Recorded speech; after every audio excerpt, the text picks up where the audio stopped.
Parte 2 do meu pronunciamento. Depois do aniversário da Yasmin Galvão, teve aniversário da Júlia.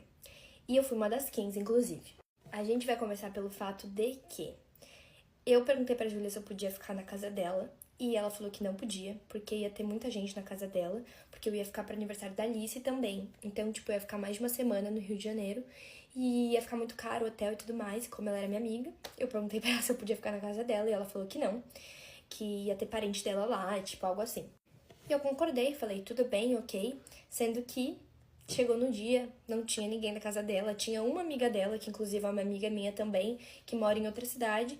E aí eu não sei também por qual motivo que ela não deixou eu dormir na casa dela. Enfim, a Júlia sempre comemorou as conquistas dela comigo e eu sempre comemorava de volta. Inclusive, no dia da festa dela, o stories dela chegou a bater 1 milhão e ela me mostrou. E eu falei, caraca, eu não acredito, não sei o que. Mesmo sendo rejeitada de diversas formas por ela, eu sempre tava ali do lado dela, sabe? Eu sempre achava que aquilo era uma fase que ia passar, sabe? Aquele momento, sabe, dela. Ela tava, tipo assim, onde ela sempre quis chegar. Então, eu achei que aquilo era um surto da cabeça dela e que ia passar. Mas enfim, passou a festa, teve um jantar em um japonês que a Yasmin Galvão e a Júlia me chamaram pra ir. E eu fui. Chegando lá, entre papos e conversas, eu comentei sobre essa fofoca aí que a Júlia tinha me falado. Só que eu não sabia que a fofoca tinha uma pessoa específica, que eu vou dar o nome dele de João, tá? Envolvia o João. E eu não sabia que a Yasmin era muito amiga desse João. Então, na hora que eu comentei sobre, a Júlia começou a desconversar. Começou tipo, quê? De que você tá falando? Tipo, como se ela não tivesse nunca me contado nada. Na hora eu olhei pra cara da Yasmin, ela tava tipo assim, sabe? E aí ela falava assim, o João? E eu falava, sim, o João. E ela, não, ele nunca faria isso, ele nunca faria isso. Eu não sabia que eles se conheciam, sabe? Então, tipo assim, eu contei na intenção de, enfim, falar sobre uma fofoca com as minhas amigas. Na hora que eu vi que a Júlia ficou super sem graça, a Yasmin começou a ficar bem puta. Eu falei, cara, fudi a Júlia. Falei alguma coisa que não era pra mim ter falado. Mas até então eu só tinha repassado o que ela já tinha me contado. E mesmo assim, pasmem mais uma vez. Eu tentei defender a Júlia. Desconversei ali na hora, fingi que aquele assunto nunca tinha sido conversado. Nem lembro como finalizou, mas eu meio que fugi e falei assim, putz, fudi a Júlia, né? Não deveria ter falado nada, mas ok. Ficou um climão até que o assunto mudou. E o assunto mudou pra pior. Sim, gente, começaram a falar sobre trabalho. O trabalho da Tabi. E o momento que a Júlia e a Bianca tinham pra falar bem de mim ali na hora, assim como eu sempre fiz com elas, como eu sempre defendi elas quando falavam mal delas pra mim, elas começaram a desmerecer o meu trabalho na frente de todo mundo ali na mesa. E aquilo me deixou super chateada. Eu mandei mensagem pra minha mãe na hora, pra ela pedir Uber pra mim. Inclusive, antes de ir embora, as meninas até falaram, vamos tirar uma foto no espelho. A gente tirou e eu saí com uma cara de bosta, porque eu tava muito mal, só queria chorar.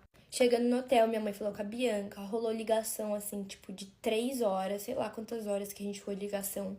E a Bianca recusava, falava que não tinha rolado aquilo pra minha própria mãe, tipo, não faz muito sentido, mas ela fez isso. E a Júlia também me ligou, então ficou a minha mãe falando em um quarto com a Bianca e eu no corredor do hotel falando com a Júlia. Júlia me pediu desculpa, eu contei tudo pra ela, falei tudo que tinha me deixado chateada nesse meio tempo. Ela me pediu perdão, falou que nunca imaginava que eu estava passando por isso e sei lá o que, blá blá blá. E aí eu perdoei, ela me pediu perdão e ficou por aí. Eu lembro até hoje a sensação, gente, eu tomando banho e falando assim, ai, graças a Deus.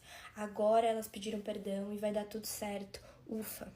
Até que no dia seguinte eu acordo com um texto desse tamanho do João. E o menino falava o nome dela no texto também, mas em boa parte queria dizer que eu tinha inventado a fofoca, que eu tinha espalhado pra todo mundo e que se eu tivesse pegado uma pessoa fraca, eu poderia acabar com a vida da pessoa. E que, graças a Deus, ele é uma pessoa forte, sabe? Tipo assim. E a partir dali, gente, eu falei, é cada um por si. Porque se eu não contasse a minha versão, eu ia sair como a filha da puta.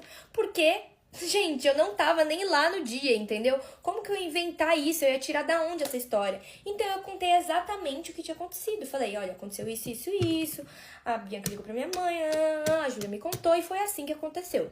Depois que eu mandei a real pra ele, a Júlia me liga. E aí ela me ligou, a Bianca gritando no fundo, falando que tinha recebido o print da mensagem. E eu falava assim, tudo bem, você recebeu o print, se você quiser eu te mando a print aqui também. O que eu menti na mensagem? que eu falei de mentira? Eu não menti em nenhum momento. Só que na época a Yasmin era muito amiga da Júlia e provavelmente a Júlia contou a versão dela pra Yasmin, a Yasmin contou a versão da Júlia pro João e todos ficaram a favor da Júlia e contra mim. E eu saí como a fofoqueira e a inventa história e a mentirosa da história. E assim, sigo a Yasmin até hoje, continuei seguindo na época, continuei seguindo a Júlia também. Ai, Tabi, mas hoje em dia você não segue mais ela. Sim, porque depois disso tudo que aconteceu, eu nunca mais falei com a Júlia. Porém, ela era da mesma produtora que eu, lembra? Só sei que faltava alguns meses, anos, não sei ao certo, porque eu não tenho acesso a esse tipo de coisa, mas eu sei que faltava tempos pra acabar o contrato e ela simplesmente assinou o contrato com a agência que ela está hoje em dia. E isso, gente, no meio artístico é crime. Eu não compactuo com isso e foi a partir dali que eu dei um follow nela e ela nunca mais fez parte da minha vida.